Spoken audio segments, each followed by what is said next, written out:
தொடுதிரை மடிக்கணினி வாயிலாக போட்டித் தேர்வுக்கு ஆயத்தமாக இருக்கின்ற அன்பான போட்டித் தேர்வாளர்களே, கடந்த சில வீடியோக்களில் யூனிட் 8, அதாவது தமிழ்நாடு, தமிழக வரலாறு, மரபு, பண்பாடு மற்றும் சமூக அரசியல் இயக்கங்கள் தொடர்பான பாடத்திட்டத்தில் கடந்த ஆண்டுகளில் கேட்கப்பட்ட கேள்வி தொகுப்புடைய வீடியோ தொகுப்பை பார்த்தோம்.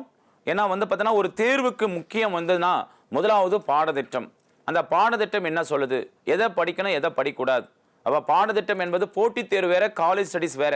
காலேஜ் ஸ்டடீஸ்க்கு நம்ம ஒரு செமஸ்டர் ஃபுல்லாக படிக்கிறோம். ஆனால் போட்டித் தேர்வுக்கு அப்படி இல்லை. போட்டித் தேர்வை நம்ம வருடங்கள் முழுவதும் படித்தா கூட எதை படிக்கணும் என்பதை நம்ம பாடத்திட்டத்தை அறிந்து படிப்பது சரி, சால சிறந்தது. அப்போ பாடத்திட்டம் சிலபஸை பார்க்கணும். இரண்டாவதாக நாம் பார்த்தோன்னா ஏற்கனவே நடந்த தேர்வுகளில் அந்த பாடத்தை குறித்து எப்படி கேள்வி கேட்கின்றாங்க, அந்த அணுகுமுறை நம்மளுக்கு தெரியணும். அப்போ அந்த அணுகுமுறையோட அப்போ நம்ம பாடத்திட்டம் சிலபஸ், ஏற்கனவே கேள்வி கேட்கப்பட்ட ப்ரீவியஸ் இயர்ஸ் கொஸ்டின் பேப்பர் இரண்டையும் நாம் கிராஸ் ஓவர், அதை நம்ம கிராஸ் செஞ்சு நம்ம தேர்வுக்கு நம்ம ப்ரிப்பேர் ஆகிறதோட அதை ஸ்ட்ரென்தன் பண்ணுறதுக்கு அது ரெண்டு தான் நம்மளுக்கு வழிவகுக்கும். அது வண்ணையில் அப்போ ரீசெண்டாக தமிழ்நாடு நடத்துகின்ற போட்டித் தேர்வுகளில் அதிக கேள்விகள் இடம்பெறுகின்ற ஒரு பாடங்களில் ஒன்று தான் யூனிட் 8, தமிழ்நாட்டின் வரலாறு, மரபு, பண்பாடு மற்றும் சமூக அரசியல் இயக்கங்களை உள்ளடக்கிய பாடத்திட்டத்தில் தான் நம்ம கடந்த சில வீடியோ தொகுப்புகளில் பல்வேறு கேள்விகளை பார்த்துருக்கிறோம். அந்த கேள்விகளினுடைய தொடர்ச்சி தான் இந்த வீடியோ தொகுப்பு. வாங்க அடுத்த கேள்விக்கு நம்ம போவோம். EVR Periyar declared demand of Dravidan land during the year. EVR Periyar எப்போது திராவிட நாடு கோரிக்கையை முன்வைக்கிறாரு? அப்போ அதுக்கு முன்னாடி பெரியார் 1800 குறிப்பாக பார்த்தீங்கன்னா நம்ம ஏற்கனவே தமிழக வரலாறுல நம்ம முக்கிய லீடர்களுடைய பிறப்பு தேதியெல்லாம் தெரிஞ்சு வச்சுக்கணும். இப்போ 1879 தான் பெரியார் பிறக்கிறார். செப்டம்பர் 17, 1879. அப்போ பெரியார் 1918 குறிப்பாக பார்த்தீங்கன்னா ஈரோடு நகரமன்ற தலைவராக தேர்ந்தெடுக்கிறாரு. அடுத்தது 1919 குறிப்பாக காங்கிரஸ் இயக்கத்தில் சேர்றாரு. 1920-22 தமிழகத்தை காங்கிரஸ் கட்சியினுடைய தலைவராக தேர்ந்தெடுக்கப்படுகிறாரு. அப்போ 1922-24 தமிழகத்தினுடைய காங்கிரஸ் கட்சி தலைவராக இருந்த EVR தலைமையில தான் வைக்கம் சத்தியாகிரக போராட்டத்துக்கு இவர் கலந்து கொண்டு அந்த போராட்டத்தை தலைமையேற்று நடத்துகிறார். 1925களில் குறிப்பாக காஞ்சிபுரத்தில் நடந்த ஒரு மாநாட்டில் வகுப்புவாதி பிரதிநிதித்துவத்தை இவர் தீர்மானத்தை முன்மொழிந்து நிறைவேற்றப்பட்டு மேலிடத்துக்கு அனுப்புகிறாரு. மேலிடத்தில் அதை ஏற்றுக்கொள்ளாதனால அதிலிருந்து என்ன பண்ணுறாரு, அது ஒரு நிகழ்வும். இரண்டாவது குருகுல மாதேவி, குறிப்பாக அந்த குருகுல ஆசிரமத்தில் நடந்த ஏற்றத்தாழ்வின் 2 காரணங்களால் தந்தை பெரியார் அவர்கள் காங்கிரஸ் இயக்கத்தில் சேர்ந்து குறிப்பாக தன்னை முழு ஈடுபாடோட காங்கிரஸ் இயக்கத்தில் ஈடுபடுத்திய பெரியார் 1925ஆம் ஆண்டு காங்கிரஸ் கட்சியிலிருந்து வெளியே வந்தார். காங்கிரஸ் கட்சியிலிருந்து வெளியே வந்த பெரியார் 1925 சுயமரியாதை இயக்கத்தை ஸ்டார்ட் பண்ணுறார். Self respect movement 1925. அதே நேரத்தில் பார்த்தோன்னா நீதி கட்சியினுடைய ஒரு சில சீர்திருத்தங்களெல்லாம் பெரியார் பாராட்டப்படுறாரு. ஈவன் தமிழகத்தில் நீதி கட்சியானது 1920 முதல் 1937 வரை தமிழகத்தில் நீதி கட்சி 13 ஆண்டுகள் ஆட்சி செய்கிறாங்க. அப்போ 1900 அதாவது கவர்மெண்ட் ஆஃப் இந்தியா ஆக்ட் 1919 அந்த மாண்டேகு செம்ஸ்போர்ட் சீர்திருத்தத்தின் வாயிலாக தமிழகத்தில் நடைபெற்ற அந்த சென்னை மாகாணத்தில் நடைபெற்ற தேர்தலில் நீதி கட்சி 1920 செல்வாக்கு பெற்று ஆட்சி அமைக்கிறாங்க. இதனுடைய ஆட்சி அமைப்பு தொடர்ந்து 1937 வரை குறிப்பாக கவர்மெண்ட் ஆஃப் இந்தியா ஆக்ட் 1935 அந்த ஆக்ட் படி நடைபெறுகின்ற 1937ஆம் ஆண்டு நடைபெற்ற அந்த தேர்தலில் நீதி கட்சி செல்வாக்கு இழக்குது. அந்த செல்வாக்கு இழக்கும் போது காங்கிரஸ் கட்சி ஆட்சியை பிடிக்கிறாங்க. அப்போ தமிழகத்தை பொறுத்தவரையும் நீதி கட்சி 1920 முதல் 37. அப்போ தமிழகத்தில் முதல் முறையாக காங்கிரஸ் கட்சி ஆட்சியை பிடித்த போது அதனுடைய முதலமைச்சராக ராஜகோபாலாச்சாரி பதவியேற்கிறார். அந்த ராஜகோபாலாச்சாரி காலத்தில் தமிழகத்தில் இந்தி கட்டாயமாக்கப்படுறாங்க. அப்போ இந்தி கட்டாயமாக்க போது பெரியார் பார்த்தீங்கன்னா எதிர்த்து பல போராட்டங்களில் கைது செய்யப்படுறாரு. பெரியாரும் அண்ணாவும் பெரியார் கைது செய்யப்பட்டு பெல்காம் சிறையில் அடைக்கப்படுறாங்க. பெல்காம் சிறை என்றது கர்நாடகாவில் இருக்கிற பெல்காம் சிறையில் அடைக்கப்பட்ட போது குறிப்பா பெரியார் வந்து 1930-38 இந்தி எதிர்ப்புக்கு முன் அவர் வந்து தமிழ்நாடு தமிழருக்கு என்ற கோரிக்கையை 1938 வெளியிடுறார். ஈவன் வந்து பார்த்தீங்கன்னா கைது செய்யப்பட்டு பெல்காம் சிறையில் 2 ஆண்டுக்கு பட்டு விடுதலை அடைந்து பெரியாருடைய கோரிக்கை என்னவா இருக்குன்னா திராவிட நாடு கோரிக்கை. அப்ப அந்த திராவிட நாடு கோரிக்கையை பெரியார் எப்பொழுது முன்வைத்தார் என்பதுதான் கேள்வி. 1939 என்பது சரியான விட. அப்போ பெரியார் வந்து 1937-38களில் இந்தி எதிர்ப்பு போராட்டத்தில் கைது செய்யப்பட்டு சிறையில் அடைக்கப்பட்டு சிறையில் வந்த பெரியார் திராவிட நாடு கோரிக்கையை முன்வைக்கிறாரு. அப்ப திராவிட நாடு கோரிக்கை எழுப்பப்பட்ட ஆண்டு பெரியார் வந்து 1939. அப்ப தமிழகத்துல இந்தி எதிர்ப்பு போராட்டம் 1937-38 இது வந்து ராஜகோபாலர் ஆட்சி காலத்திலும் அதனை தொடர்ந்து பல்வேறு காலகட்டத்தில் இந்திய எதிர்ப்பு வருது. இருந்தாலும் தமிழகத்தில் மாபெரும் இந்திய எதிர்ப்பு போராட்டம் 2 கட்டமாக நடக்கும். ஒன்று 1937-38, இரண்டாவது கடைசி, அதாவது தமிழகத்தில் ஆட்சி செய்த காங்கிரசினுடைய கடைசி அவையில் குறிப்பாக 1965 பக்தவச்சலம் ஆட்சி காலத்திலும் மாபெரும் இந்திய எதிர்ப்பு போராட்டம் நடக்குது.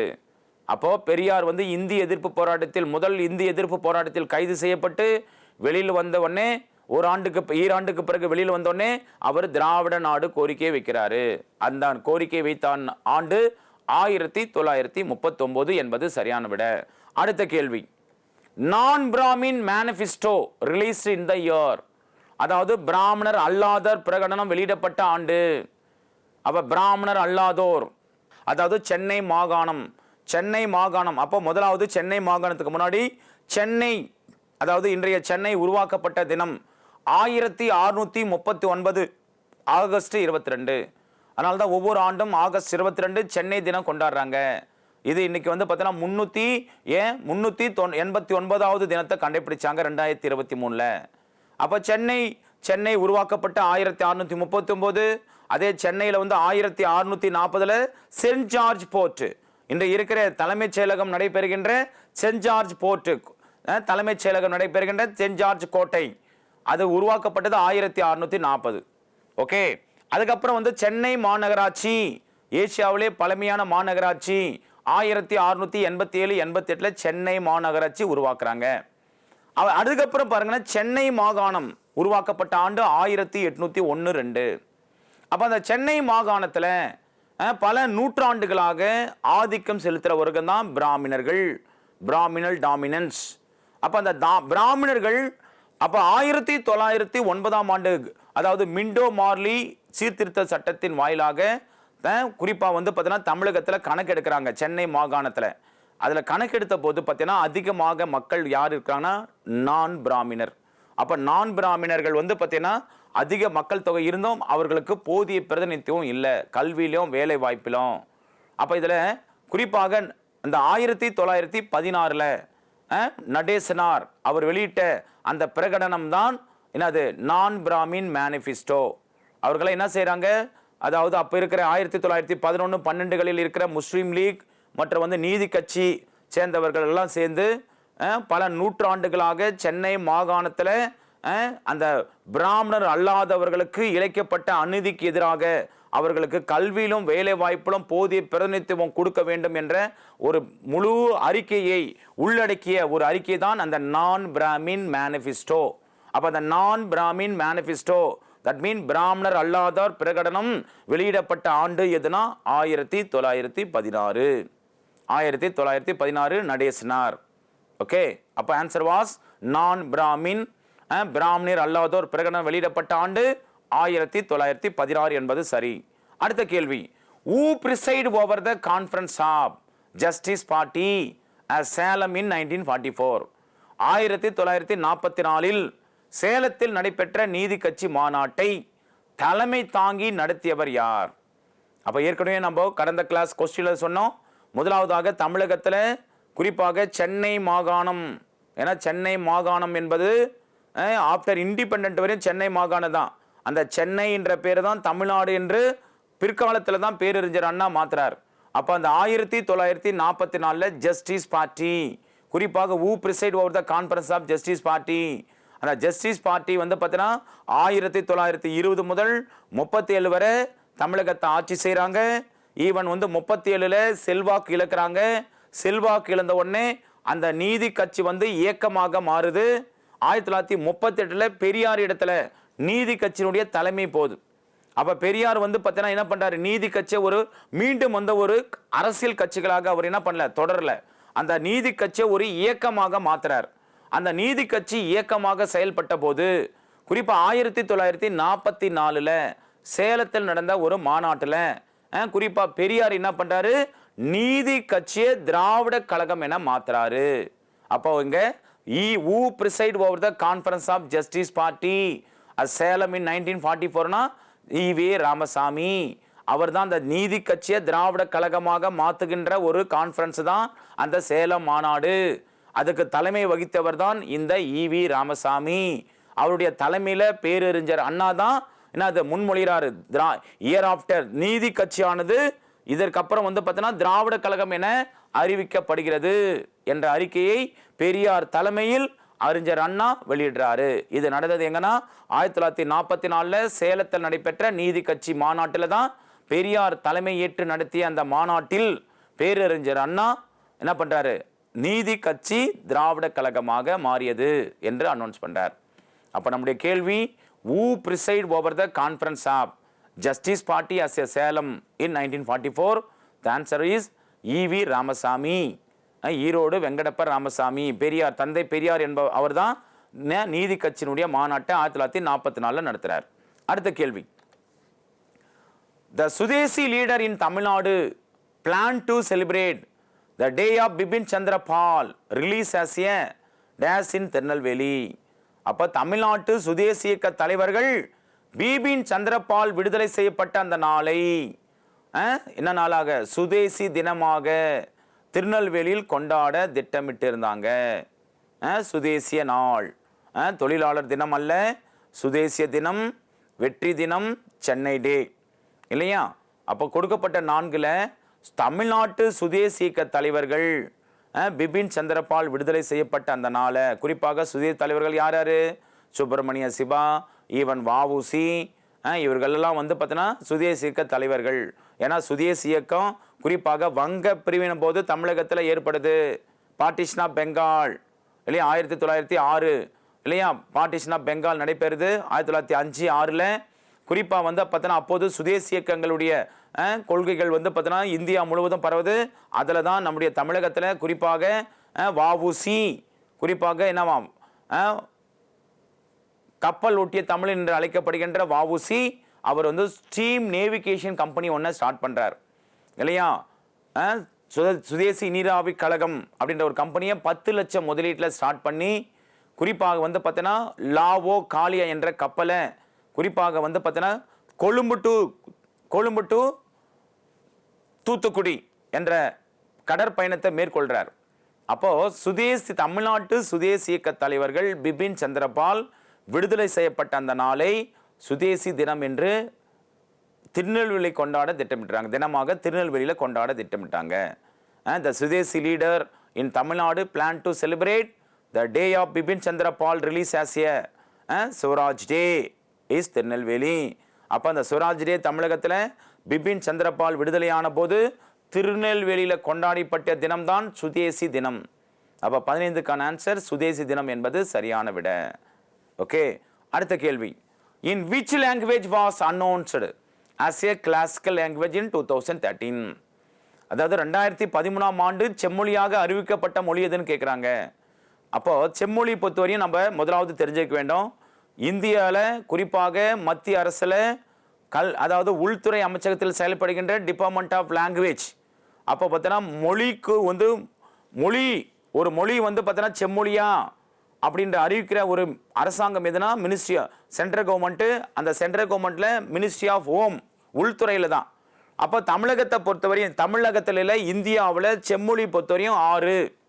அப்போ இந்தியாவில் முதலான செம்மொழி எதுனா Tamil as a classical language October 12, 2004.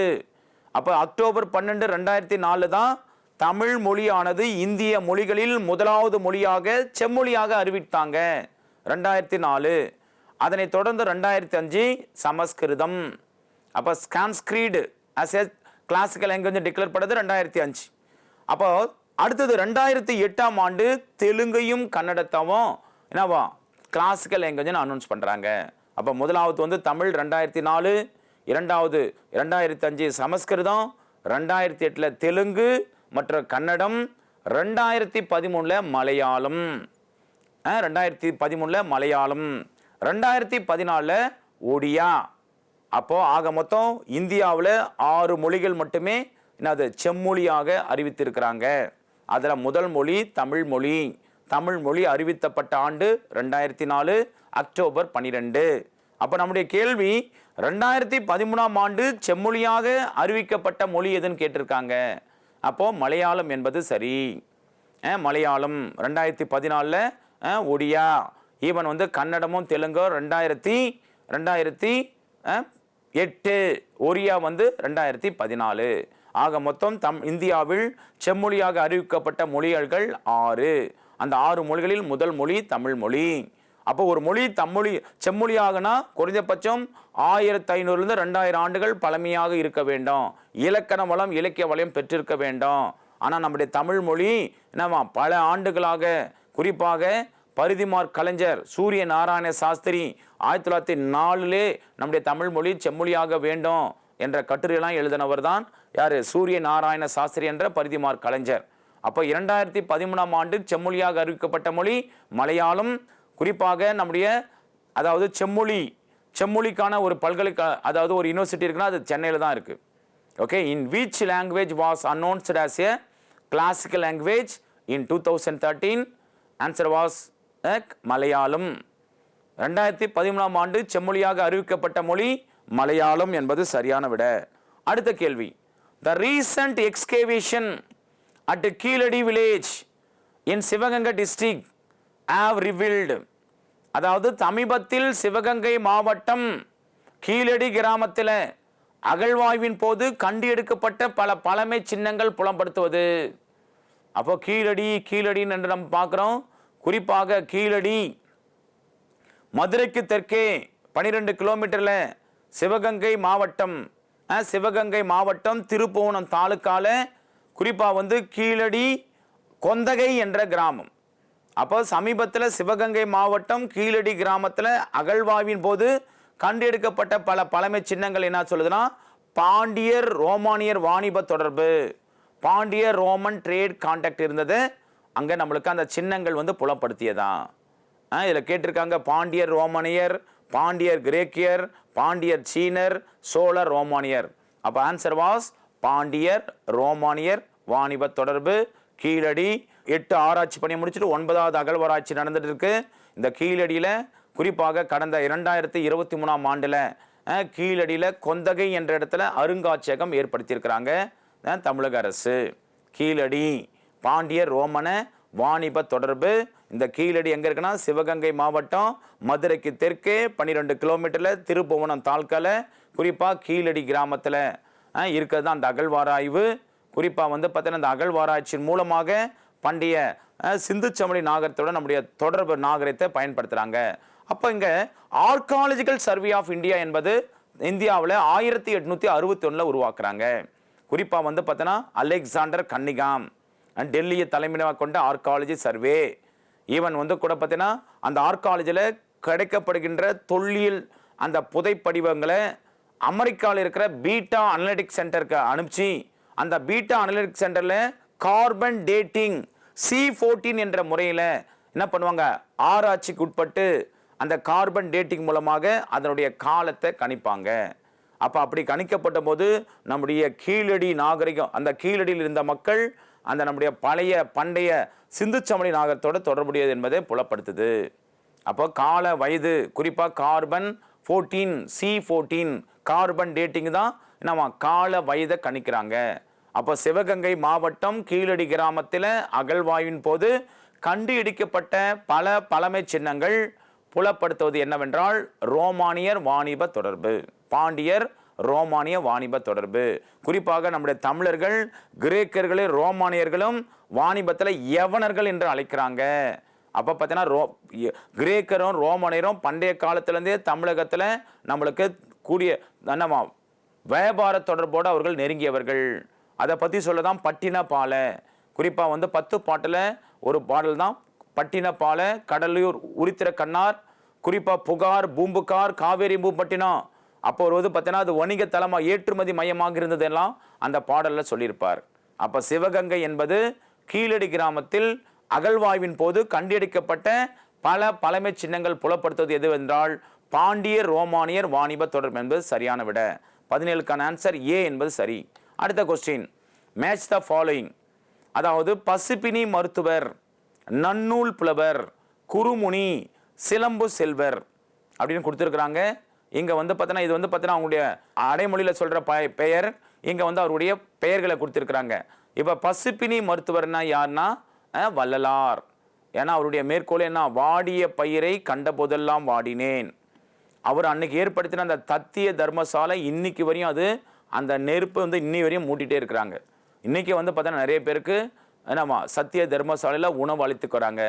அதே மாதிரி தான் அவர் வந்து சமரச சுத்த சன்மார்க்க சங்கம், இவன் தத்திய தர்மசாலை எல்லாம் ஏற்படுத்தியவர் தான் அந்த பசுப்பினி மருத்துவர் வள்ளலார். நன்னூல் புலவர், நன்னூல் புலவர் யாருன்னா சீத்தலை சாத்தனார். நன்னூல் புலவர் சாத்தான், நன்னூல் புலவர் சீத்தலை சாத்தனார்.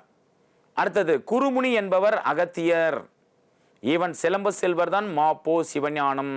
குறிப்பாக சிலப்பதிகாரத்தை பட்டி தொட்டியெல்லாம் படவி இவன் தன்னுடைய மகள்களுக்கெல்லாம் கூட பார்த்தீங்கன்னா அந்த கதை மாந்தர்கள் பெயரை வைத்து சிலப்பதிகாரத்தை எல்லா இடத்துலையும் உயர்த்தி செல்னவர் தான் இந்த மாப்போ சிவஞானம் என்று மயிலாப்பூர் பொன்னுசாமி சிவஞானம் சிலம்ப செல்வர் என்று அழைக்கிறாங்க.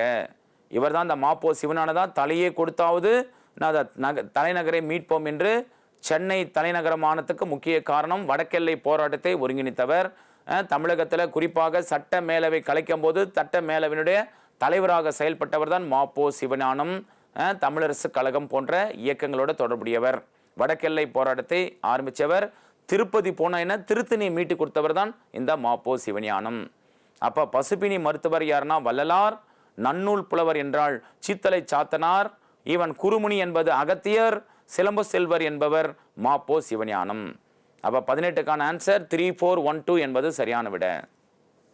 அடுத்த கேள்வி, match the place excavation with the district it's located. அகழ்வாராய்ச்சி இடங்களை அதன் மாவட்டத்துடன் பொறுத்துக. பிளேஸ் ஆஃப் எக்ஸ்கேவேஷன் டிஸ்ட்ரிக்ட், அகழ்வாராய்ச்சி இடங்கள் மாவட்டம். அப்போ கீழடி, ஈவன் கொர்க்கை, கங்கை கொண்ட சோழபுரம், குறும்பன் மேடு, இப்படி ஒரு 4 அகழ்வாராய்ச்சி இடங்கள் சொல்லியிருக்கிறாங்க. அதோட மாவட்டங்கள் கொடுத்துருக்குறாங்க. இப்போ கீழடி என்றால் சிவகங்கை, சிவகங்கை மாவட்டம் தான் கீழடி. ஈவன் கொர்க்கை, கொர்க்கை தான் தூத்துக்குடி, கொர்க்கை துறைமுகம் இல்லையா, பாண்டியர்கள் முத்து குளித்தல் இல்லையா, அப்போ கொர்க்கை என்றால் தூத்துக்குடி. கங்கை கொண்ட சோழபுரம், கங்கை கொண்ட சோழபுரம் அரியலூர். ஈவன் குறும்பன் மேடு, குறும்பன் மேடு தஞ்சாவூர்.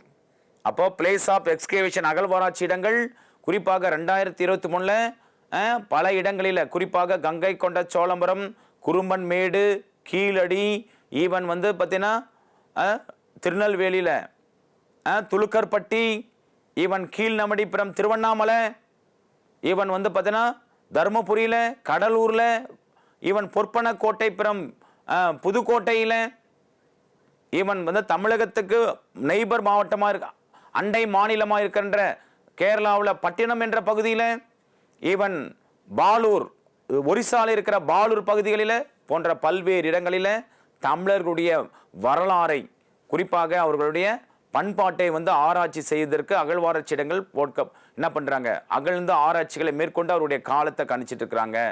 அப்போ கீழடி என்பது சிவகங்கை, கொர்க்கை என்பது தூத்துக்குடி, கங்கை கொண்ட சோழபுரம் என்பது அரியலூர் மாவட்டம், குறும்பன் மேடு என்பது தஞ்சாவூர். இது மாதிரி இன்னும் நிறைய சைட்டுகள் இருக்குது. குறிப்பாக பொற்பனக்கோட்டை, புதுக்கோட்டை, விருதுநகர், ஈவன் வந்து பார்த்திங்கன்னா திருநெல்வேலியில் இன்னொரு பகுதி துலுக்கார்பட்டி, ஈவன் வந்து பார்த்திங்கன்னா பொருந்தல், பொருந்தல், இது மாதிரி நிறைய இடங்கள் வந்து பார்த்தீங்கன்னா தமிழகத்தில் அகழ்வாராய்ச்சி மேற்கொண்டு பண்ணியிருக்காங்க. கீழடி சிவகங்கை, கொர்க்கை வந்து தூத்துக்குடி, கங்கை கொண்ட சோழபுரம் அரியலூர், குறும்பன் மேடு தஞ்சாவூர். ஆன்சர் வாஸ் 4, 1, 2, 3 என்பது சரி. அடுத்த question, which is the first repeated novel in Tamil? அதாவது தமிழில் பிரசித்தி பெற்ற முதல் நாவல் எது? கமலம்மாள் சரித்திரம், ஈவன் பத்மாவதி சரித்திரம், பஞ்சதத்திரம், பிரதாப முதலியார் சரித்திரம். அப்போ கொடுக்கப்பட்ட 4 நூல்களில் தமிழில் இயற்றப்பட்ட அல்லது பிரசித்தி பெற்ற முதல் நாவல் பிரதாப முதலியார் சரித்திரம். பிரதாப முதலியார் சரித்திரம் என்பது சரியான விட. அடுத்த question, which of the following incorrectly matched? அதாவது எது சரியாக இணையவில்லை? திருஞான சம்பந்தர், திருநாவுக்கரசர், சுந்தரர், மாணிக்க வாசகர். இதில் அந்த 4 பேருக்கு என்ன பேருனா சைவ குரவர் நால்வர்னு பேர். சைவ குரவர் நால்வர். இதில் திருஞான சம்பந்தர் தான் முதல் 3 திருமுறைகள் 1, 2, 3. ஈவன் நாவுக்கரசர் 4, 5, 6. ஈவன் சுந்தரர் 7. அப்போ அந்த 7 திருமுறைகளுக்கு பேர் தான் தேவாரம் இல்லையா? மாணிக்க வாசகர் 8ஆம் திருமுறை என்னது? திருவாசகம், திருக்கோவை. அப்போ இங்கே என்ன கேட்டிருக்காங்கன்னா திருஞான சம்பந்தருடைய மார்க்கம் என்னான்னு கேட்குறாங்க. திருஞான சம்பந்தர் சத்புத்திர மார்க்கம். வேற திருநாவுக்கரசர் தாச மார்க்கம். வேற சுந்தரர் வந்து பார்த்தோன்னா சக மார்க்கம். மாணிக்க வாசகர் சிதம்பர மார்க்கம் என்பது தப்பு. அப்போ எது சரியாக இணையவில்லை என்றால் மாணிக்க வாசகருடைய சிதம்பர மார்க்கம் என்பது தவறு. அது சரியாக பொருந்தலை. அப்போ கொஸ்டின் வந்து பார்த்தோன்னா நம்ம நிறைய தப்பு பண்ணுறது என்னன்னா கேள்விக்குள்ளே கேள்வி இருக்கும், அதை ஐடென்ட் பண்ணும். இப்போ நம்ம பார்த்தோன்னே பாருங்க, இன்கரெக்ட்லியா அல்லது கரெக்ட்லியான்னு நம்மளுக்கு தெரியாமல் ஆன்சர் பண்ணிட்டு இருப்போம். நம்ம என்ன நினச்சிருப்போம், இன்கரெக்டே பார்த்துட மாட்டாங்க, கரெக்ட்லின்றதை மேட்ச் பண்ணிட்டு இருப்பேன். கரெக்ட்லி ஏதோ மேட்ச் பண்ணுவோம், ஆனால் அங்கே கேட்குறதோ இன்கரெக்ட்லின்னு கேட்டிருக்கா, சரியாக இணைவில்லை. அப்போ கொஸ்டின் படிக்கும் போதே நம்ம அது என்ன கேள்வி கேட்குறாங்க, கரெக்ட் ஸ்டேட்மெண்ட் கேட்டிருக்காங்களா, இன்கரெக்ட்னு கேட்டிருக்காங்களா, consider the following statement is are கரெக்ட்னு கேட்டிருக்காங்களா, இட்ஸ் நாட் கரெக்ட்னு கேட்டிருக்காங்களா, அது மட்டும் இல்லாமல் எந்த ஃபேர் வந்து சரியாக மேட்ச் ஆகலைன்னு கேட்டிருக்காங்க. இது மாதிரிலாம் நம்ம கேள்வித்தாள்களை சரியாக புரிந்து நிற்கணும். சரியாக புரிந்து தான் ஆன்சரை நம்ம செய்யணும். அப்போ இங்கே வந்து பார்த்தோன்னா which of the following incorrectly மேட்ச்னு கேட்டிருக்காங்க, சரியாக இணையவில்லை.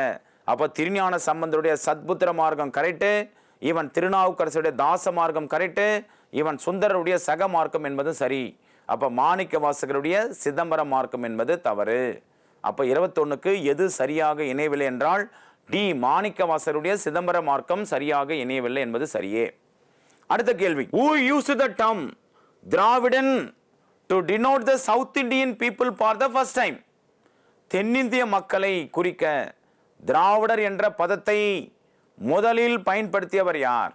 ஏன்னா 2 கேள்வி இது மாதிரி அதிகமாக கேட்குறாங்க. திராவிடர் என்ற பதத்தை முதலில் பயன்படுத்தியவர், அதே மாதிரி திராவிடர் என்ற பதத்தை இடைக்காலத்தில் பயன்படுத்தியவன் கேள்வி கேட்கிறான். அப்போ இங்கே தென்னிந்திய மக்களை குறிக்க திராவிடர் என்ற பதத்தை முதலில் பயன்படுத்தியவர் 4 பேர் கொடுத்துருக்கிறான். ஞான சம்பந்தர், ஈவன் Schwartz Iyer, Caldwell, G Pope. அப்போ தென்னிந்திய மக்களை குறிக்க திராவிடர் என்ற பதத்தை முதலில் பயன்படுத்தியவர் Robert Caldwell. Robert Caldwell Ireland நாட்டை சார்ந்தவர். அவர் எழுதிய புத்தகம் பேர் தான் திராவிட மொழிகளின் ஒப்பிலக்கணம். 1856 எழுதுறார். அதே திராவிடர் என்ற பதத்தை இடைக்காலத்தில் பயன்படுத்தியவர்னா குமரில்லப்பட்டர். குமரில்லப்பட்டர் என்பது சரி. அப்போ இங்க கேள்வி என்ன கேட்டிருக்கான், தென்னிந்திய மக்களை குறிக்க திராவிடர் என்ற பதத்தை முதலில் பயன்படுத்தியவர் யாருன்னா கால்டுவெல் என்பது சரி. ஓகே, இதனுடைய தொடர்ச்சியை நம்ம அடுத்த வீடியோக்களிலும் தொடர்ந்து பார்ப்போம். தேங்க்யூ.